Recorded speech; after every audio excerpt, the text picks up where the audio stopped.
ඔන්න යාළුවනේ අපේ චූටි පුතා නැවත බහින්න යන්නේ කලපුවට දලාකුල. පේරෝනේ ගිනි කසේ වගේ බහිරු. ගිනි කාස්ත ගවු. කකුල් පිච්චි පිච්චි. අපි යම් බලා.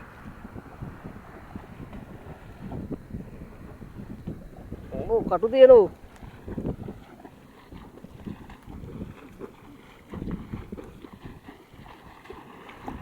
ay පේරෝනේ වතුරේ පෙනිපේ දඟල යන ලස්ස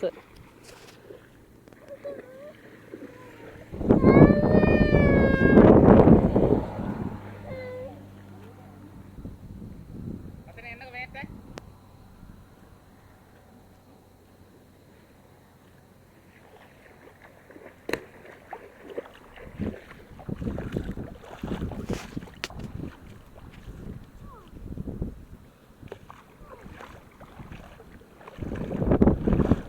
බලමු ඔයාලට අපි දෙවන අද දවසේ දෙවන දැලේලීමේ කාර්යද්‍රව්‍ය බලමු මාළු වැදිලා තියෙද කියලා.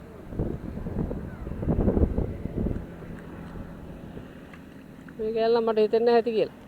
මේක නම් මාළු පොඩ්ඩක් නෑ වගේ. සෑහෙන්න දුරකට යන්න තියෙනවා. කෙලවරේ ඉඳන් අපි උතාගෙන දාගෙන ඇවිල්ලා තියෙන දැල.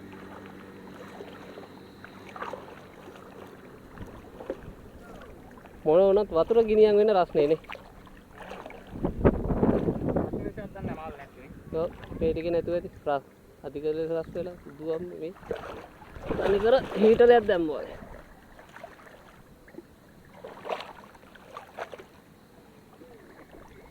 මේකේ වතුර උණු. ඔව් ගින්දර වගේ මේ. වතුර රසින් තමයි මාල් නැත්තේ.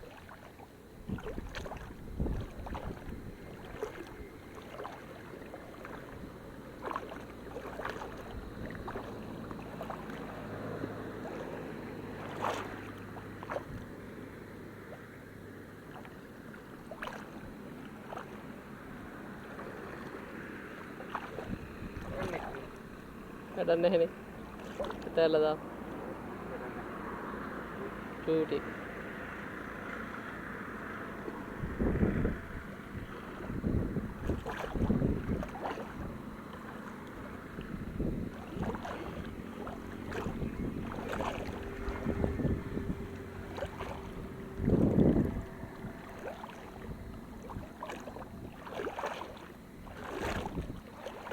බලමු අපේ ඊළඟ බලාපොරොත්තු තියෙන ඔය කට්ටියට අපේ මුහුදේ මාළු එක අපි දාන පෙන්නමු මෙයාලට නේ.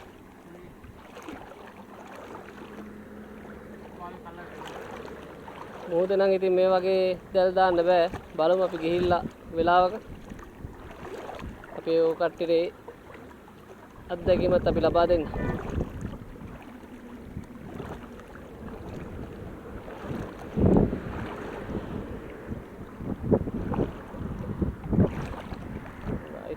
කටු තියෙන්නේ මේ වැදිලාද ඈ ඔන්න ගයිස් කොරලි එක නම් වැදිලා තියෙනවා පොඩි කොරලි ඔය පේනවනේ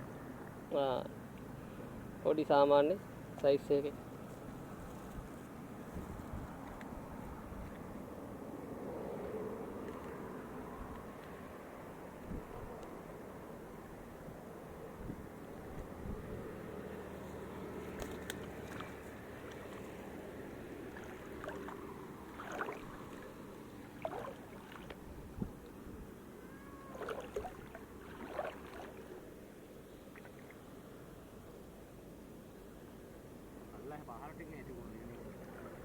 අර පාර අයිල ටිකේ වතුර රස්නේ නැහනේ.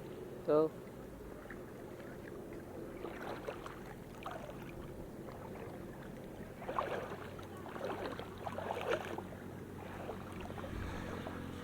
වෙනෝ නේද විදින එකත් ලේසි නෑ මේකේ වැටි.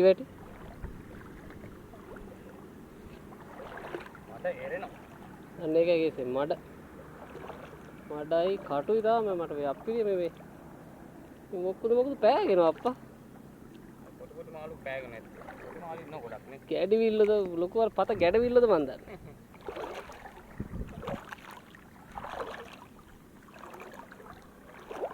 මොනවා හරි එකෙක් හිටිය මේ දැල කැඩි.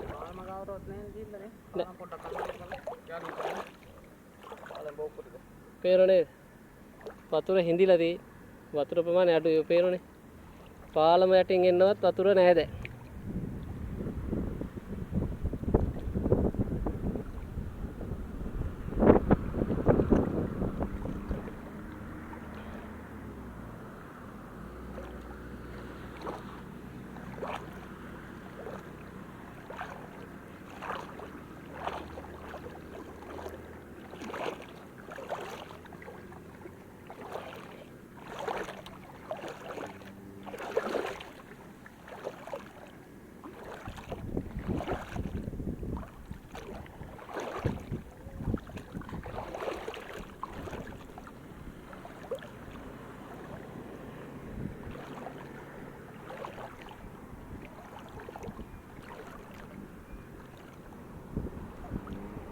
මේ පාරේ යාළුවනේ දැලට මාළු කෙසේ වෙතත් හොඳට කටු විතරක් නෑ වැදිලා තියෙන්නේ.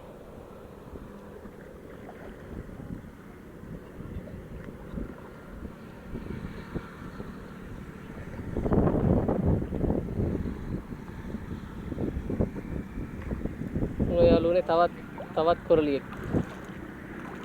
කොරලි දෙන්නෙක් ඉන්නවා ඒක.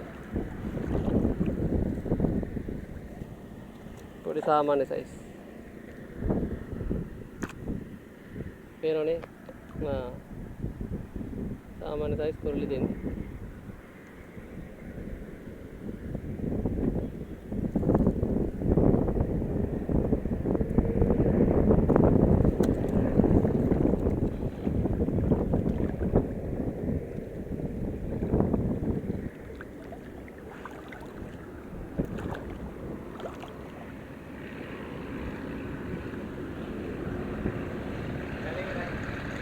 යාළුවෝ එහෙනම් ඒ දැලට මාළු 3 දෙනයි තමයි අපිට වැදුනේ. අපි මෙයාලට හොඳ එකක් පෙන්නමු ආයේ වෙලාවක. කෝට පාක්කේ අම්මලන්තොට නෝනකම එතන තියෙන පොඩි අපේ වැවක් තියෙන ඒක අපි දාලා ඔයාලට පෙන්නන්න ඒකේ මාළු ටිකක් වදින සැරට. එහෙනම් යාළුවනේ අපි මෙතෙන් නවතිනවා. එහෙනම් ඔකට සුබ දවසක්.